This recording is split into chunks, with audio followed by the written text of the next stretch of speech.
customers are coming up and asking questions like, well, how much is the return ticket to Glasgow from London? They're not doing that to get to work in the hospital that they're a doctor at or a porter at or anything.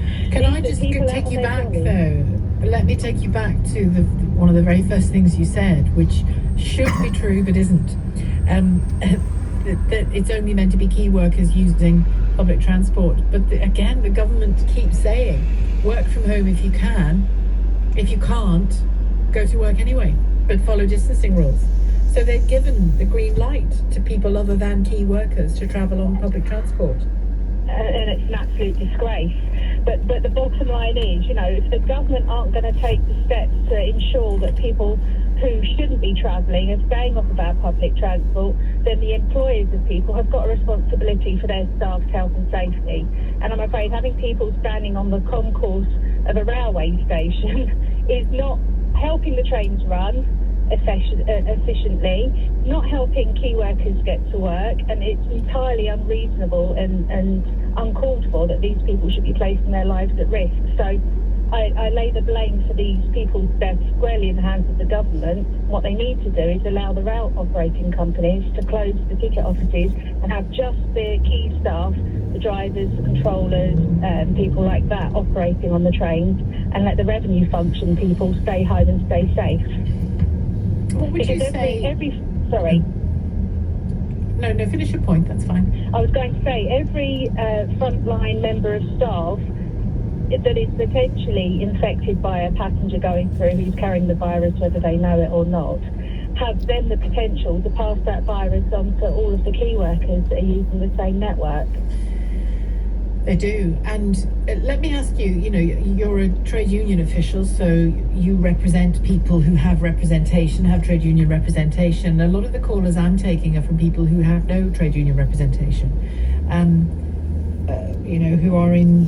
who work in supermarkets, perhaps casually, perhaps it's the first full-time job they've had, and their bosses are turning the screw a bit and saying, you must come to work. Sorry, I haven't got gloves. Sorry, I haven't got masks. Get on with it.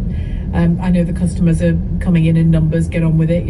What would you say to those workers that they should do? I mean, my health advice to them is, if you're unwell, do what the government says you should do and isolate for 7 days. But what do you say to them about their jobs? Well, in the rail industry, we're quite lucky because it is a key service, and they are, and because we unionised, the employers are quite well aware of the fact that they need to make sure that staff are covered if they're unwell or experiencing symptoms. So that's, but it's difficult for those people, isn't it? It's difficult for other people who aren't. I'm trying to get sort of, in a sense, a trade unionist's view on this, right, because I see that your people are protected, but for those who aren't, I mean, but my instinct is to say, walk out the place and tell him to keep his job. But obviously, people have to eat and they have to feed their kids and they have to pay their rent.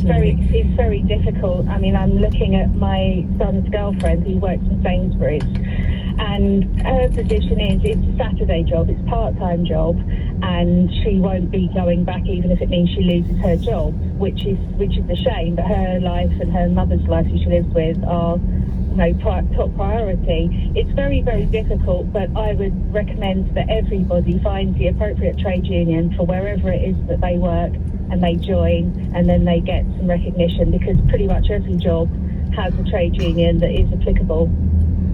I would never go to work without belonging to a trade union. And for a shop worker, would it be Ulster still? Could be Ulster, could be Unite.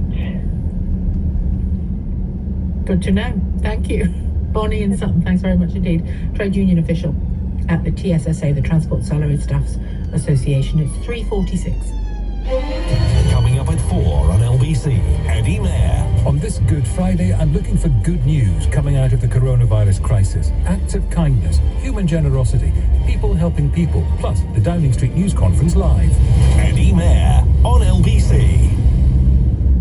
Hello, this is Paul McKenna.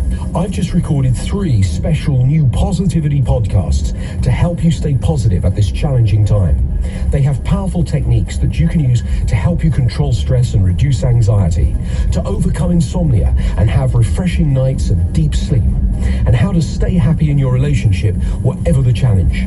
The Positivity Podcasts are dedicated to helping you stay positive. You can download them for free wherever you get your podcasts.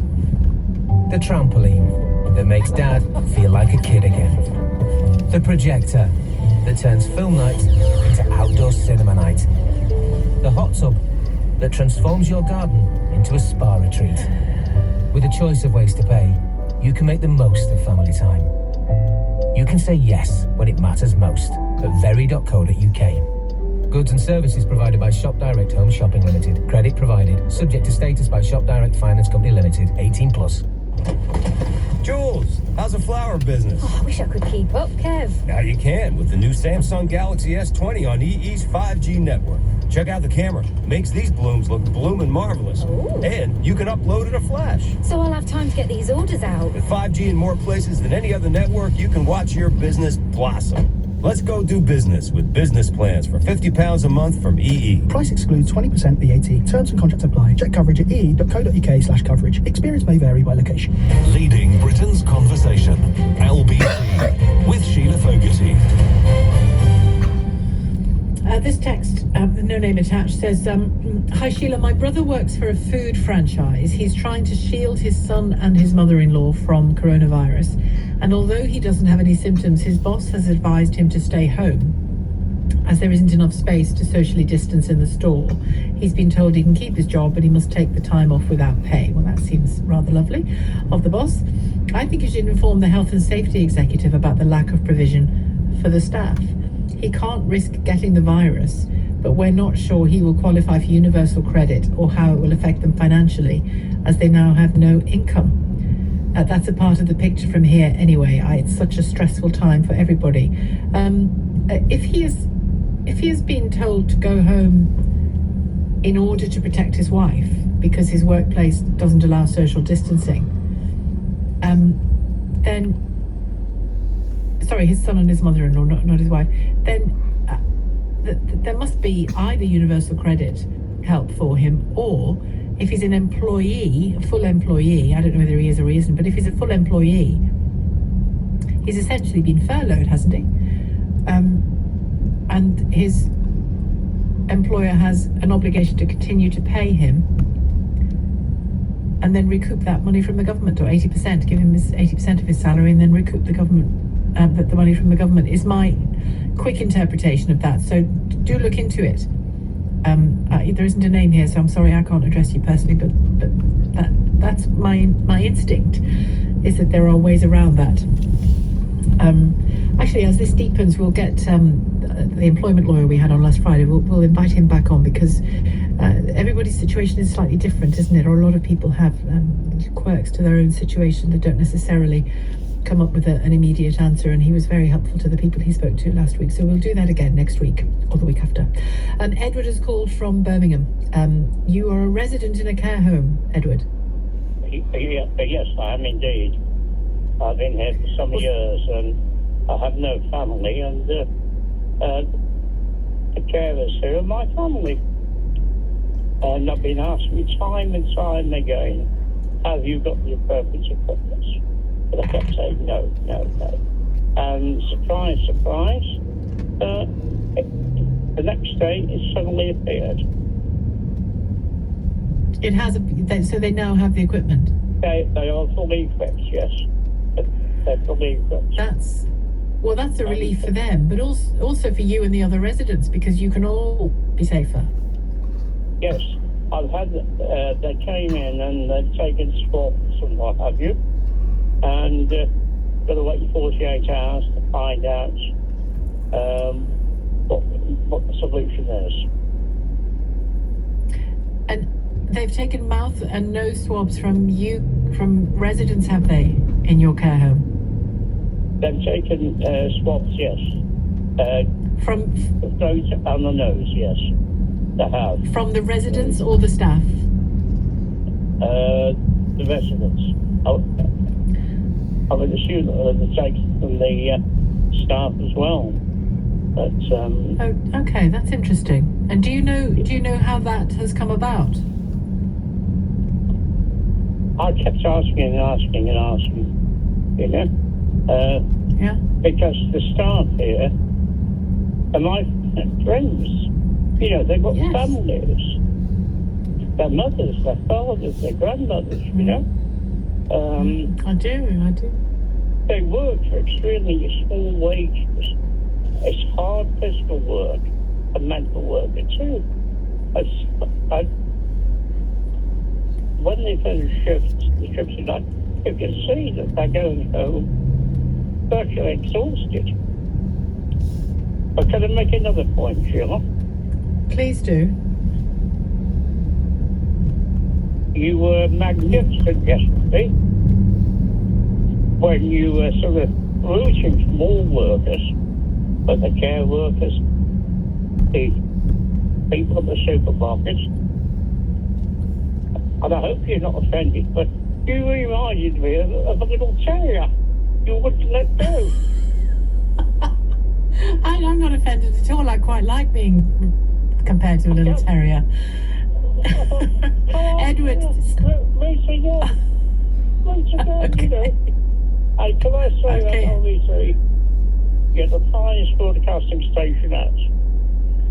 Oh, Edward, that's very kind of you. That's a nice way to go into the weekend. And listen, I hope those tests are all good in your care home for everybody, the staff and the residents. And I hope you all stay very, very well. It's great to hear somebody so happy in the residential care home that he lives in. Thank you so much.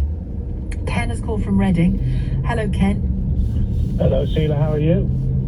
I'm fine, thank you. Yes, I'm a little frustrated on people's behalf at the moment because some people are facing real sort of grim conditions, real difficulties. Yeah, I'm totally with you, Sheila. I was going to give you a call last week at some point because I forget what the caller was, but it's this thing where employers keep forcing people to go to work when they clearly are not comfortable going to work or they have a question about their health going to work. And unfortunately, a lot of these people are not part of a union. I'm speaking as part of the Unite Union, and obviously, you know, we've spent many calls over the last 2 weeks dealing with situations like this and putting in place for the company that I work for, you know, good measures for the people. But I really have a lot of sympathy for these people because, you know, to say to them, well, join a union when, you know, they're, you know, money and stuff is something that's very tight for people at the moment. It's not really, you know, a good bit of advice, but I think once we go past this situation, people really need to look at whether their employer recognises the union. Doesn't matter. Everyone has a right to be in a union. And the more people in a particular workplace, whether it's unionised or not, that are a member of the union, it just gives the union a better chance to talk to that employer and make them see a little bit of sense. While we've got you on, can I ask you, the text we had earlier on from a man whose brother has to, or his son and mother-in-law are shielded people who have to stay away from anywhere for 12 weeks. His employer, I think employer anyway, I'm not sure the nature of the contract, but his employer has said, go home, stay there on no pay, but your job is here when you come back. Which on the face of it seems generous, and yet might not be, depending on how that shakes down. But is it your understanding that if that individual is an employee, that the company must pay their salary because they've essentially furloughed them for a time, even if it's a compassionate furlough? That's an interesting question. Obviously, I'm not an employment lawyer. My expertise at the moment in this subject is furloughing, so I wasn't really ringing in about just joining a union. They could do it, obviously, if it happened after the 1st of March, and that's something that the employee should have the conversation with the employer, because for the employer, there would be no cost to them, really, to do that, and then that would keep the employee on side, and it would also make the employer look good post this crisis going forward, that there wouldn't be animosity between the two parties. So I think, Sheila, that's a really good idea that you've thought up there, and maybe if you guys had a record of that text, to go back and say to the person, speak to your employer and say, could you furlough me? An employer does not have to furlough anyone, but there would be a net no cost and a gain in society if the employer did that. And I think my whole reason for calling was that a lot of these employers and even managers, I mean, if you're paid to be a manager, it's not just that you're paid more. You are paid to manage, and that involves not just the work, but looking after your people, because that's the idea of being a manager. And people... Yeah, it involves finding solutions, doesn't it? Exactly. Yeah. And like Sheila, you're not an expert like me, and you've come up with a solution which I think is good, and that's the sort of thing. But I think a lot of the employers, if they are behaving bad, and we see this over in the States, and they get called out in those conferences every day and are told, you need to play ball because everyone's in this together, and next month it might be them looking for the money of the government. They need to get support from the government. They're not going to do that if they're treating employees badly. Right. And sometimes in crisis, and this is a crisis. In crisis, it's you have to dig deep to do the right thing, even if it might be uncomfortable. Thank you, Ken. Ken in Reading, who's an official with the Unite trade union. If you're not in a trade union and you're being abused in this way or bullied in this way, then think about it. This tweet on trade unions says trade unions are more relevant now than they've been in a long time.